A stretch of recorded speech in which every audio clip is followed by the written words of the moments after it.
Hello everyone, स्वागत है आपका एग्री सोशल साइंसेज बाय विशाल के यूट्यूब चैनल पे। दोस्तों, आज का जो सेशन है इसमें हम लोग डिस्कस करेंगे यूपीटीपीएससी से। ऑलरेडी आप लोग सब लोग जानते हैं एजीटीए की वैकेंसी आई थी पेड 2023 से, ठीक है। और ऑलरेडी सबके फॉर्म फिल किए जा सके हैं और कुछ अभी जो छोटी वैकेंसीज हैं ऑलरेडी हमने भी बताया था, और आयोग के जो इसके पूर्व के अध्यक्ष थे उन्होंने खुद ही बोला था कि पहले जो छोटी वैकेंसीज हैं, चाहे वो 22 वाले पेड से हैं या 23 वाले पेड से हैं, उनके एग्जाम कंडक्ट किए जाएंगे। और उसी क्रम में चल रहा, अभी संडे को 2 एग्जाम हुआ ऑडिटर वगैरह का। फिर अपकमिंग 13 अप्रैल को आप लोग देखेंगे एग्रीकल्चर वालों के लिए 134 पोस्ट है, जिसमें कुछ और लोग एलिजिबल थे लाइक साइंस, इकोनॉमिक्स और कॉमर्स वाले। मंडी सचिव की पोस्टें थी, तो उसकी शॉर्ट लिस्टिंग आ चुकी है और 13 अप्रैल को एग्जाम उसका लगा हुआ। तो इससे आप समझ सकते हैं कि जो फरवरी का अब ये लास्ट चल रहा है एंड मार्च जो चल रहा है वो बोर्ड की परीक्षाओं की वजह से इनमें अब एग्जाम आपका नहीं होगा। 13 अप्रैल को अब जो यूपीटीपीएससी आपका अपकमिंग एग्जाम कंडक्ट करने जा रहा है। अप्रैल के बाद अब ऑलरेडी एक वीपीओ की शॉर्ट लिस्टिंग हुई है, अभी 2022 की वैकेंसी है। जूनियर असिस्टेंट 55-12 पोस्टें, 22 की पोस्टें हैं। तो ये 2 वैकेंसीज जो हैं, जो बड़ी वैकेंसीज यूपीटीपीएससी हैं जिसका इसको एग्जाम करवाना है। उसके बाद आपकी वैकेंसी आती है एजीटीए, ठीक है। तो अब फिर पेड 2024 भी इन्होंने नहीं करवाया और इनको पेड 2025 भी करवाना है। तो इन्हीं सब बातों को आज मैं डिस्कस करूंगा, क्योंकि सोशल मीडिया पे या जो भी फ्रेंड्स हैं या स्टूडेंट हैं जिन्होंने एजीटीए में फॉर्म फिलअप किया है और मेंस एग्जाम की डेट का वेट कर रहे हैं, उनको काफ़ी डाउट रहता है, ये क्यूरी रहती है कि उनका एग्जाम कब तक हो सकता है। तो इसी को मैं डिस्कस करूंगा और इतने ऑलरेडी आप खुद एनालिसिस कर सकते हैं अगर आप कंपटीशन की तैयारी कर रहे हैं। तो जो करंट की सिचुएशन है ये आप एनालिसिस करके खुद इतना माइंड लगा सकते हैं कि आपका एग्जाम कब तक कंडक्ट किया जा सकता है। क्योंकि देखिए यूट्यूब का अलग है भाई, यहाँ पे क्या है कि जब कंटेंट नहीं बचता है या नहीं कुछ बचता है तो ये है कि आपकी एक शॉर्ट लिस्टिंग आने वाली है, आपका एग्जाम होने वाला है, तो वो पैटर्न अलग है। लेकिन आपको अवेयर होना पड़ेगा, क्योंकि सोशल मीडिया पे ऐसा क्या है, वो एक बिजनेस है, चाहे कोचिंग हो चाहे कुछ भी हो। हर आदमी अपना कंटेंट बेस्ट बताएगा और आप अकॉर्डिंग टू वो उसके थॉट हो सकते हैं, और जो मैं यहाँ आपको बता रहा हूँ ये मेरे थॉट हो सकते हैं। तो किसी का यहाँ कंफ्लिक्ट नहीं करना है हमें, बस आपको ये बताना है कि जो करंट की सिचुएशन है उस हिसाब से आपका जो एग्जाम है, वो पहले भी मैं बोल रहा था कि मई के बाद ही आप लोग मान के चलें, ठीक है। बहुत पहले ही अगर करवाएंगे तो आपका एग्जाम ये मई लास्ट या जून तक करवा सकते हैं।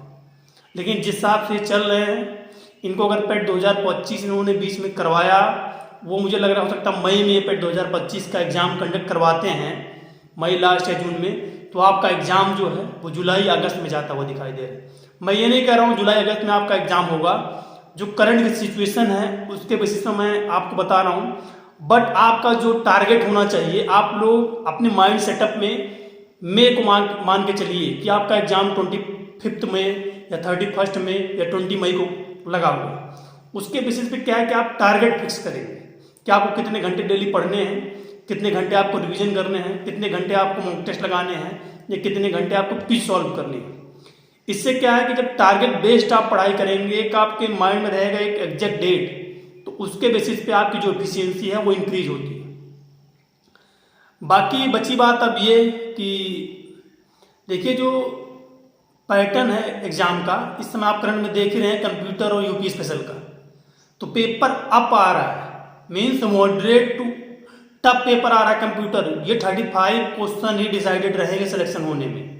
और जो एग्रीकल्चर वाली कोचिंगें हैं, जो कंप्यूटर यूपी स्पेशल आपको पढ़ाई हैं, उनको उठा के देखिए, काफ़ी उसमें ज़मीन आसमान का अंतर क्वेश्चन जो पूछे जा रहे हैं।